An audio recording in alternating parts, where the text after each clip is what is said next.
When a bad movie comes out, everyone wants to know, how could something so bad be made? There are a lot of things that can go wrong with a movie, from the studio giving the go-ahead for an unfinished script, to actors leaving the set because they don't like the director, to studio interference that can ruin an otherwise good movie. But even if the worst movie you've seen recently is terrible, it might not be as bad as some movies that were so bad that studios hid them from audiences. Think of a bad movie, and then try to imagine how bad it would have to be for it to not come out at all. Think about how many millions of dollars go into making a movie, and what it means when studios, producers, and directors would rather lose that money than show what they've made and look bad. Try to think of a movie that could have been worse than The Room. We live in a world where that movie exists. The good news is that you don't have to imagine it because all the horrible movies are right here. People who worked on these movies find them so embarrassing that they've spent time and money making sure no one will ever see them. It's time to finally change this. Here are movies that were so bad that they were never shown to the public.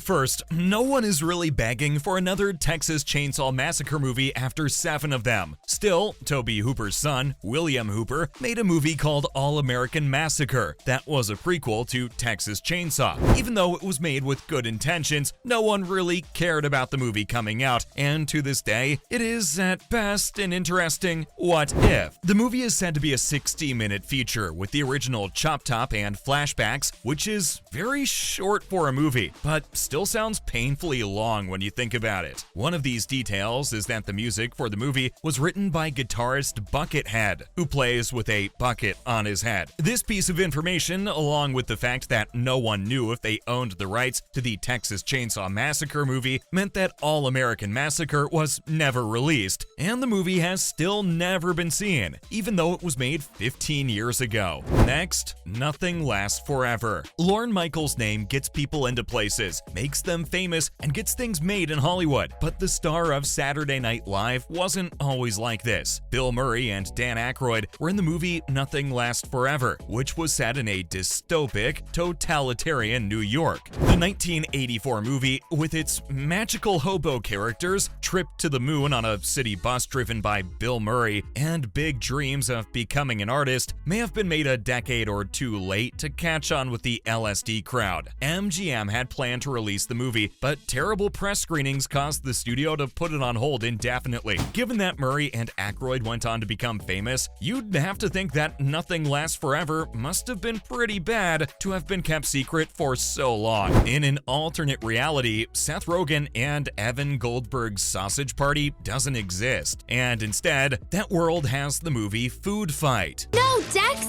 You can't! Not a human! You'll be crushed! I'll be fine.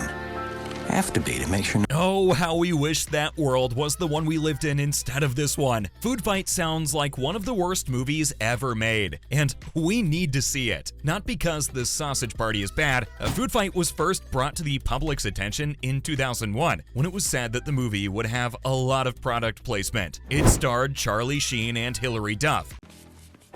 Maximilius, Lola, let's bring him down. You got it, boss. Me comprendo big time, heavy.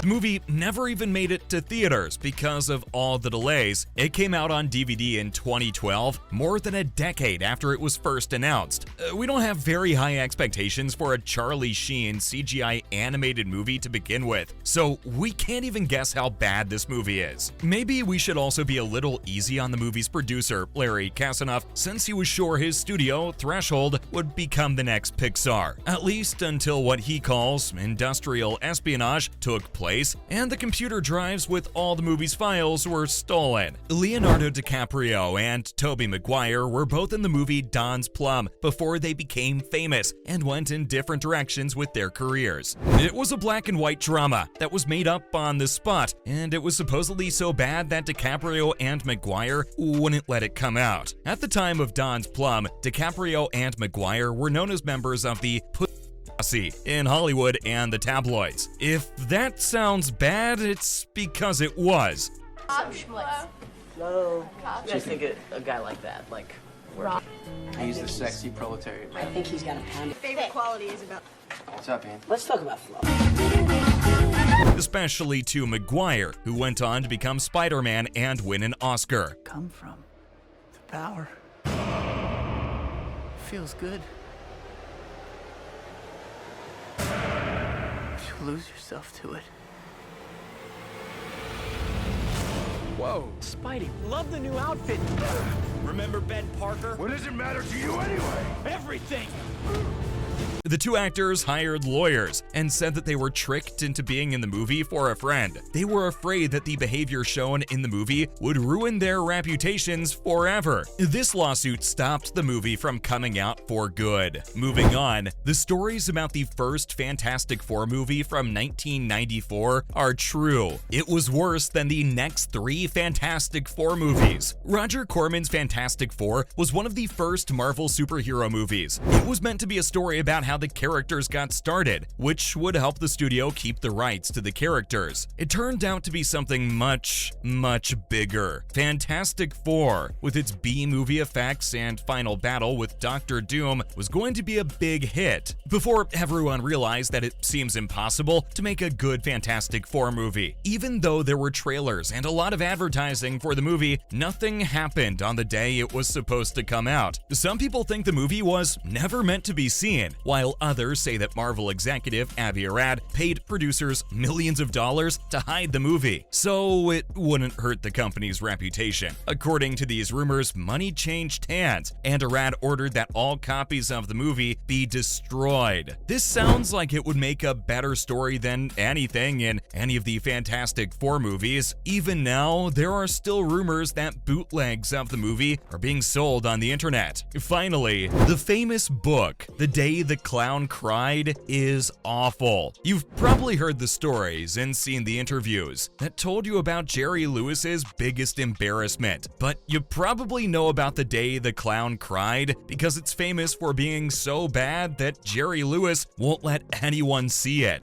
The movie was about a German clown who has to entertain children as he leads them to the gas chambers. Lewis directed and starred in the movie. Jerry Lewis has said over and over that he won't let anyone see his movie because it turned out to be a huge mistake in every way. But every once in a while, it comes out that famous people have seen parts of the movie, and even those people who Lewis must trust have said that the movie is awful on a whole new level. Even though we're morbidly interested in how bad it is, we might want to honor Lewis's wish and let The Day the Clown Cried stay in the history of bad movies. What do you think is the worst of these movies? Are there any that you wish you could see even though they were never made public? Share your thoughts in the comments.